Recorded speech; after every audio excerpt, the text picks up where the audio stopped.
कहानी की शुरुआत होती है आज से 65 साल पहले, जब एक भयानक न्यूक्लियर वॉर ने हंसती खेलती दुनिया को राख के ढेर में बदल दिया। रातों रात बिजली चली गई, लोग अपनों से बिछड़ गए और हर तरफ मौत और मायूसी का अंधेरा छा गया।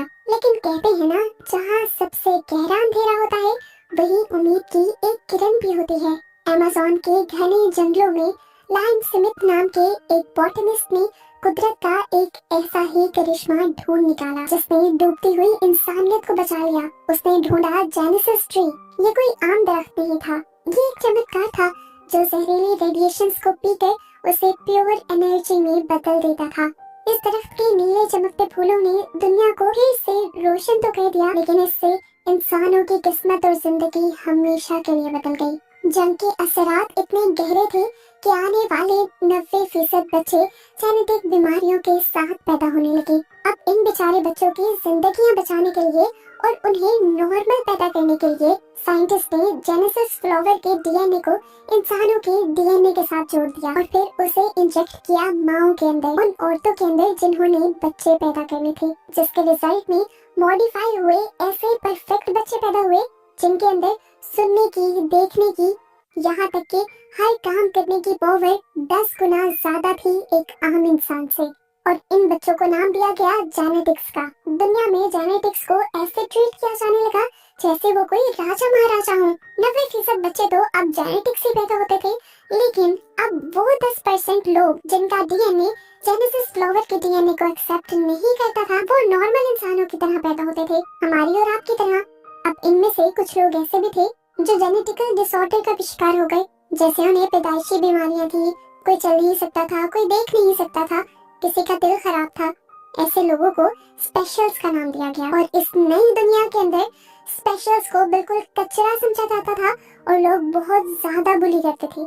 इन्हें अगर काम वगैरह भी मिलता था तो बस मेहनत मजदूरी का। खैर फाइनली अब हमें इस नई दुनिया के जेनेसिस इंस्टीट्यूट को दिखाया जाता है, जहाँ ये पावरफुल ट्रीज रखे जाते हैं। यहाँ हम लियोन से मिलते हैं जो कि व्हील चेयर पर है और इस इंस्टीट्यूट में साफ सफाई का काम करता है, और उसके साथ है 12 साल की लड़की क्लोई जो इस इंस्टीट्यूट में स्टूडेंट बनकर फील्ड ट्रिप में आई है। पर पता चलता है कि लियोन और क्लोई आपस में मिले हुए हैं और यहाँ पर चोरी करने के इरादे से आए हैं। चोरी करने के लिए क्लोई टूर गाइड का ध्यान भटकाती है और पीछे से लियोन एक हैकिंग डिवाइस का इस्तेमाल करते हुए एक सिक्योर दरवाजा खोल लेता है। वो मैप चेक करता है और देखता है कि आगे कितने गार्ड्स खड़े हैं। इनसे निपटने के लिए लियोन अपनी पॉकेट से एक छोटा सा रिमोट कंट्रोल चूहा निकालता है और उसे हॉल में भेज देता है। गार्ड्स खिलौने का पीछा करते हैं और जैसे ही उसे उठाते हैं तो वो चूहा स्लिपिंग गैस छोड़ता है, जिससे सभी गार्ड्स वहीं पर बेहोश हो जाते हैं। जिसके बाद लियोन अपने मुंह पर मास्क लगाते हुए लैब के अंदर घुस जाता है।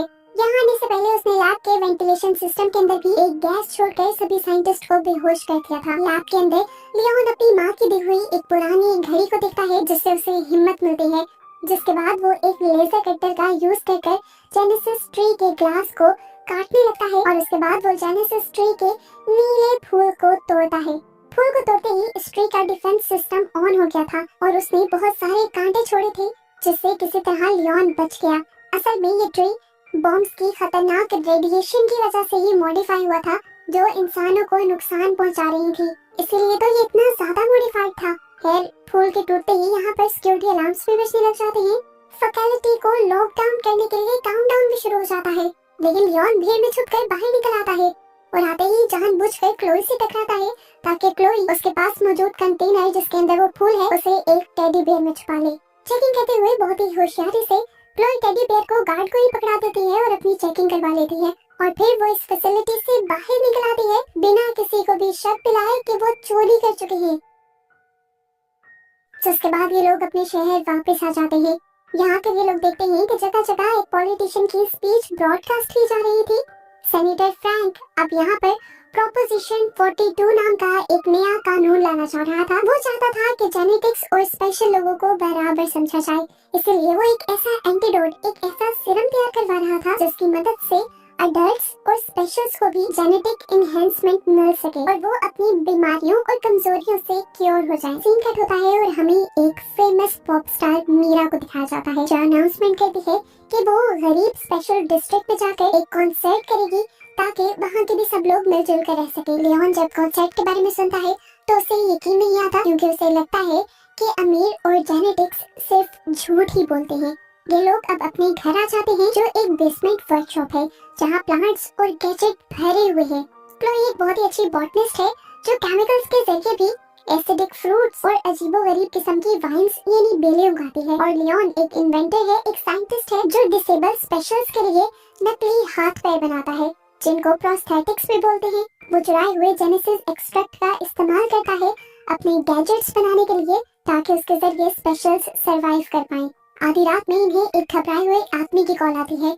यह आदमी अमीर जेनेटिक डिस्ट्रिक्ट में रहता था। वो भी डिसेबल था, यानी चल फिर नहीं सकता था और मैकेनिकल सूट के जरिए काम करता था। और अब वो सूट खराब हो गया था और रात में उसे बहुत सा काम करना था। अगर सबको पता चल जाता कि वो स्पेशल है तो उसे निकाल दिया जाता। क्लोई इससे पहले तो माफी मांग लेती है कि वो उसकी कोई मदद नहीं कर सकती, लेकिन जब वो 3 गुना पैसों की ऑफर करता है तो लियोन मान जाता है, क्लोई के वार्न करने के बाद भी, कि जेनेटिक डिस्ट्रिक्ट में कोई भी उन्हें अच्छा ट्रीट नहीं करेगा और वो बहुत ज्यादा मुश्किल में आ जाएंगे। उन्हें तो ये भी लग रहा था कि कोई भी उन्हें उस डिस्ट्रिक्ट में जाने ही नहीं देगा। पर लियोन के पास इसका भी हल था। ये लोग एक पुरानी टनल के जरिए उस एलीट डिस्ट्रिक्ट में घुस जाते हैं। होटल में जाने के लिए वो शेफ जिन्हें लियोन और क्लोई की जरूरत थी, वो इन दोनों को पीछे के रास्ते से छुपकर अंदर लेकर आता है। आते ही ये लोग अपना काम शुरू कर देते हैं, उस आदमी के मैकेनिकल सूट को रिपेयर करने का। इससे पहले कि ये लोग अपना काम मुकम्मल कर पाते, यहाँ पर एकदम से अंधेरा छा जाता है। एंटी जेनेटिक स्क्वाड नाम के एक खतरनाक गैंग ने यहाँ पर हमला किया था। ये लोग असल में नॉर्मल इंसान थे जो जेनेटिक्स से नफरत करते थे, क्योंकि जेनेटिक्स को दुनिया में अच्छा ट्रीट किया जाता था। ये लोग बहुत बेरहम थे, किसी को मारते हुए नहीं सोचते थे। ये लोग उस कुक को भी मार देते हैं और यहाँ पर बहुत ज्यादा तोड़ फोड़ करते हैं। इस टाइम क्लोई और लियोन छुप चुके थे, लेकिन उन्हें भी बचकर यहाँ से निकलना था, पर पीछे का दरवाजा बंद हो चुका था। ऐसे मुश्किल वक्त में लियोन को एक बड़ा फैसला लेना पड़ता है। वो मरे हुए कुक का मैकेनिकल सूट उठाकर खुद पहन लेता है। इतने में ये गैंगस्टर्स भी अब किचन में आ चुके थे और किचन में आकर ये लोग अपने किसी प्लान के बारे में बात कर रहे थे, जिस प्लान को इन्हें कल एग्जीक्यूट करना था। किसी खास जगह पर बम लगाने की और किसी खास आदमी को मारने की प्लानिंग कर रहे थे। ये इनकी बातें करते हुए उनके हाथ से एक पेपर भी नीचे गिर जाता है, जिन्हें क्लोई उठा लेती है। अचानक ही लियोन के पहने हुए सूट में गड़बड़ होती है, जिसकी वजह से लियोन एक मेटल काउंटर पे गिर जाता है। ऐसे गैंग वाले भी उसे देख लेते हैं और इससे पहले वो उसके ऊपर हमला कर देते। अपने आप को बचाने के लिए यहाँ पर मौजूद सारी चीजें लियोन इन गैंगस्टर्स के ऊपर गिरा देता है और फिर इसी मैकेनिकल सूट की पावर्स का इस्तेमाल करते हुए पीछे का दरवाजा जोर लगाकर खोलकर ये दोनों यहाँ से भाग निकलते हैं। घर तो ये सेफली पहुँच चुके थे। इन्हें लगा था कि ये मुश्किल से निकल आए, पर ऐसा नहीं था। होटल के सीसीटीवी फुटेज में इन दोनों की पिक्चर आई थी। अब एंटी जेनेटिक्स गैंग ने तो मास्क लगाया हुआ था। पुलिस को लगा कि यही दोनों यानी लियोन और क्लोई ही उस गैंग के लीडर हैं। ऐसे बिना कोई जुर्म किए ये क्रिमिनल्स बन चुके थे। अब न्यूज में ही पुलिस के स्पेशल फोर्स हेड का इंटरव्यू भी चल रहा था। लियोन ये देखकर हैरान रह गया कि ये इंसान उसी गैंग का लीडर था जिसने कल रेस्टोरेंट पर हमला किया था, और इस आदमी को उसने खुद रेस्टोरेंट में देखा भी था। साफ मतलब था कि पुलिस का हेड ही ये टेररिस्ट गैंग चला रहा था। क्लोई अब उस चुराए हुए कागज को देखती है। वो मिया के कॉन्सर्ट का फ्लायर है जो कि स्पेशल डिस्ट्रिक्ट में होने वाला है।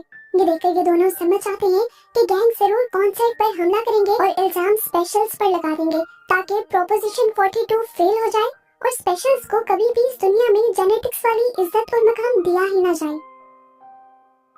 क्लोई फैसला करती है कि उसे ये सब रोकना चाहिए। ये मिशन सिर्फ उन दोनों को ही नहीं बल्कि उनके पूरे डिस्ट्रिक्ट के सभी स्पेशल लोगों को बचा सकता है। पर लियोन का ख्याल था कि एक छोटी बच्ची और एक लंगड़ा इंसान कुछ ज्यादा नहीं कर सकते, इसलिए वो तो भाग जाने का प्लान करता है।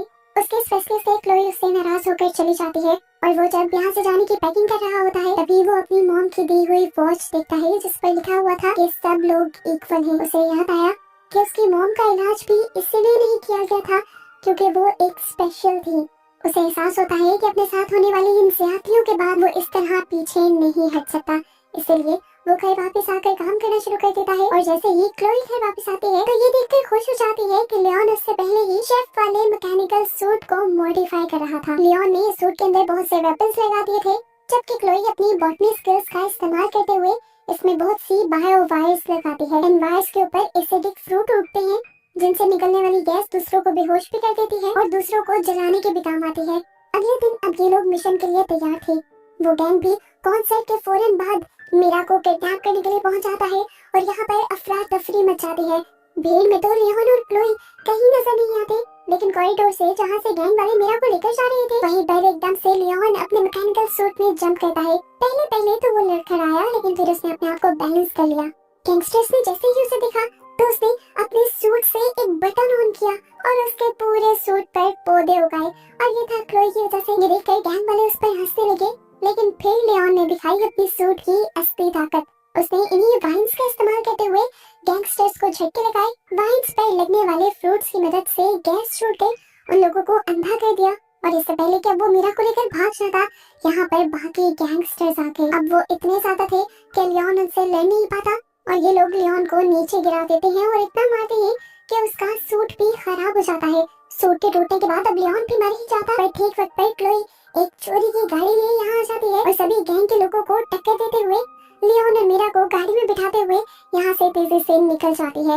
ये लोग अब लियोन की वर्कशॉप में आए थे और इन्होंने अपनी वर्कशॉप के सारे खुफिया दरवाजे बंद कर लिए थे। ये लोग मीरा को सच्चाई बता देते हैं कि उनके ऊपर हमला करने वाली कोई और नहीं बल्कि उन्हीं की सिक्योरिटी करने वाली पुलिस थी। मीरा बताती है कि कल को मुझे सैनिटर से भी मिलना है। ये जानकर लियोन कहता है, मैं पहले ही जानता था। कल इस गैंग ने होटल पर हमला किया, आज यहाँ पर हमला किया, और कल को वो फैमिली प्लानिंग सेंटर में दोबारा आप पर हमला करेगा। लेकिन उनका मकसद आपको मारना नहीं है, उनका मकसद है सैनिटर को मारना, ताकि वो नया कानून ना ला सके, और हमें अब हर हाल में सैनिटर को बचाना होगा। मीरा भी अब उनके साथ इस प्लान में शामिल हो गई थी, और अब अगले दिन ये लोग एक कपल का भेष लेते हुए फैमिली प्लानिंग सेंटर में जाते हैं, और यहाँ पर स्टाफ का ध्यान भटकाने के लिए लियोन मीरा को गाना गाने को कहता है। इतने में यहाँ पर वो गैंगस्टर भी आ गए थे अपना काम पूरा करने के लिए। लियोन तेजी से उनकी तरफ जाता है और अपने सूट में लगे हुए एसिड के जरिए उन सबके मास्क पर हमला कर देता है। सभी के मास्क पिघलने लग जाते हैं, जिसके बाद वो सभी से एक एक करके निपटने लग जाता है। लेकिन पुलिस का हेड जो सबसे ज्यादा ताकतवर था, उसके सामने लियोन टिक नहीं पाता। दोबारा लियोन उससे बहुत ज्यादा मार खाता है और दोबारा ही उसका सूट भी टूट जाता है। आज तो लियोन को लगा था कि वो मर ही जाएगा, लेकिन ठीक वक्त पर यहाँ सैनिटर के गार्ड्स आ जाते हैं जो काफी सारे गैंग के लोगों को शूट कर देते हैं, और बाकी बचा कुचा गैंग यहाँ से भाग जाता है। स्पेशल पुलिस फोर्स का हेड जो कि इस गैंग का भी हेड था, वो भी अपनी असलियत छुपाते हुए यहाँ से भाग निकला था। लियोन ने इतना बड़ा काम किया था, सैनिटर की जान बचाई थी, उल्टा सैनिटर के गार्ड्स ही उसे बुरा भला कहने लग जाते हैं, और इतने में ही यहाँ पर सैनिटर खुद आ जाते हैं, जिन्हें देखकर लियोन कुछ पल के लिए दंग रह जाता है। और यहाँ एक बहुत बड़ा ट्विस्ट रिवील होता है कि लियोन सैनिटर का ही बेटा था। ये सच्चाई जानकर क्लोई को भी शौक लगा था। उसे लगा कि लियोन भी अमीरों का और जेनेटिक्स का हिस्सा है, इसलिए वो भी रोते हुए वहाँ से भाग जाती है। कुछ देर में मीडिया पर भी ये खबर वायरल हो गई थी कि सैनिटर के ऊपर हमला हुआ है। सैनिटर का इंटरव्यू लेने के लिए यहाँ पर बहुत से लोग आ जाते हैं, और सैनिटर सबको बताते हैं कि एक हीरो ने, मेरे बेटे ने मुझे बचाया है, जो कि एक स्पेशल है, और यही सबसे बड़ा सबूत है इस बात का कि स्पेशल जेनेटिक्स से कम नहीं और उन्हें इक्वल ही राइट्स मिलने चाहिए। इसके बाद प्रोपोजिशन 42 का वोट ऑलमोस्ट सबकी ही हामी से पास हो जाता है। गवर्नमेंट ये प्रॉमिस करती है कि स्पेशल्स को भी इक्वल राइट दिए जाएंगे और उनके लिए स्पेशल मेडिकल कैंप भी लगाए जाएंगे जहाँ पर उनका इलाज हो सकेगा। लियोन अब इसके बाद क्लोई को ढूंढने के लिए जाता है, पर क्लोई उसे कहीं नहीं मिलती। वो काफी ज्यादा दुखी हो जाता है और कैंप पे वापस आ जाता है, जहाँ पर अब स्पेशल लोगों का इलाज चल रहा था। यहीं पर सैनिटर उससे मिलते हैं और उससे माफी मांगते हैं अपने किए सभी बुरे कामों की। वो कहते हैं कि तुम्हारी मॉम मेरी गलती की वजह से मारी गई थी और मैं अब वो गलती सुधारना चाहता हूँ। जाने से पहले तुम्हारी मॉम तुम्हारे लिए एक लेटर छोड़ कर गई थी, लेकिन इससे पहले कि मैं हिम्मत करके लेटर तुम्हें दे पाता, तुम मुझे ही छोड़कर चले गए। लियोन अकेले में वो लेटर पढ़ता है जहाँ पर उसकी मॉम ने लिखा था कि तुम अपने डैड को माफ कर देना और अपना दिल बड़ा रखना, क्योंकि आखिरकार हम सब बराबर हैं। अब यहीं पर लियोन से मिलने के लिए क्लोई और मीरा आते हैं, और क्लोई लियोन को बताते हैं कि पुलिस हेड अभी तक अरेस्ट नहीं हुआ और वो अभी भी सैनिटर के साथ ही काम कर रहा है। लियोन को ही शक होने लगा था कि कुछ तो गड़बड़ी है। गड़बड़ी के बारे में पता चलाने का काम क्लोई ही करती है, और एक हाईटेक कैमरा से उस लेबोरेटरी के अंदर देखती है जहाँ पर सैनिटर और वो आदमी खड़े थे। इस कैमरा के जरिए उन्हें बहुत ही भयानक हकीकत ये पता चलती है कि वो दोनों असल में दुश्मन नहीं थे, बल्कि पार्टनर्स थे, और जो सब इनकी आंखों के सामने हुआ था वो सिर्फ दुनिया की आंखों में झोंकने के लिए एक धोखा था। सैनिटर जो प्रोस्टेट लॉ भी लाना चाहते थे, वो स्पेशल्स की भलाई के लिए नहीं था, वो भी सिर्फ जेनेटिक्स को अपग्रेड करने के लिए था। इन्हें असल में स्पेशल्स के दिमाग से एक स्पेशल किस्म का केमिकल चाहिए था, और उसे निकालने के लिए ये सारा ड्रामा रचा जा रहा था। और इन कैंप्स में जो स्पेशल्स इलाज करवाने के लिए आ रहे थे, उनका इलाज करने के बजाय उनके ब्रेन से उस केमिकल को ही निकाला जा रहा था। इस केमिकल को निकालने का प्रोसेस इतना ज्यादा भयानक और खतरनाक होता है कि डोनर की मौत भी हो सकती है। लेकिन फिर भी सेनेटर और बाकी लोगों को कोई परवाह नहीं थी। वो तो चाहते थे कि स्पेशल्स मर ही जाएं और इस दुनिया में सिर्फ जेनेटिक्स ही रहे। उन्हीं की बातों से उन्हें ये भी पता चला था कि ये इस कैंप में सिर्फ एक ही इंसान का इलाज करेंगे और वो था लियोन, यानी सेनेटर का बेटा। वो अब पूरे कैंप पर नजर दौड़ाता है। यहाँ पर जल्दी जल्दी लोग मर रहे थे कि देखकर स्पेशल्स समझ जाते हैं कि उनके साथ धोखा हो रहा है और सभी लड़ने के लिए तैयार हो जाते हैं। एक प्लान के तहत अब लियोन भी ऑपरेशन रूम के अंदर चला जाता है जहाँ पर उसका ऑपरेशन होना था। अपने ब्लैंकेट के नीचे उसने अपना प्रोस्थेटिक सूट छुपाया हुआ था जो उसने रिपेयर कर लिया था। अपने डैड और नर्सिस के यहाँ आते ही वो अपने असल इरादे दिखा देता है और सबसे पहले अपने डैड को ही गर्दन से पकड़ लेता है और उन्हें एक मॉन्स्टर बुलाते हुए एक कमरे में कैद कर देता है। उसने नर्स के हाथ से वो इंजेक्शन भी चुरा लिया था जो उसे ठीक करने के लिए किसी मासूम स्पेशल के दिमाग से निकाला गया था। इसके बाद लियोन जल्दी से सिक्योरिटी रूम में जाता है और वहाँ के गार्ड्स को मारकर गेट खोल देता है। गेट के खुलते ही अलार्म बजने लग जाते हैं और पुलिस हेड या कहने के गैंगस्टर अपनी पूरी आर्मी के साथ यहाँ पर पहुँच जाता है सिचुएशन को हैंडल करने के लिए। पर उनसे अब कुछ हैंडल होने वाला नहीं था क्योंकि स्पेशल्स ने सब कुछ अपने हाथ में ले लिया था। अपने हाथ में आम सी चीजें लेते हुए जैसे पत्थर और बैट, वो इधर इन जेनेटिक्स और गैंगस्टर्स के ऊपर हमला करना शुरू कर देते हैं। हालांकि जेनेटिक्स उनसे ज्यादा ताकतवर थे लेकिन स्पेशल्स तादाद में ज्यादा होने की वजह से जीतने लगे।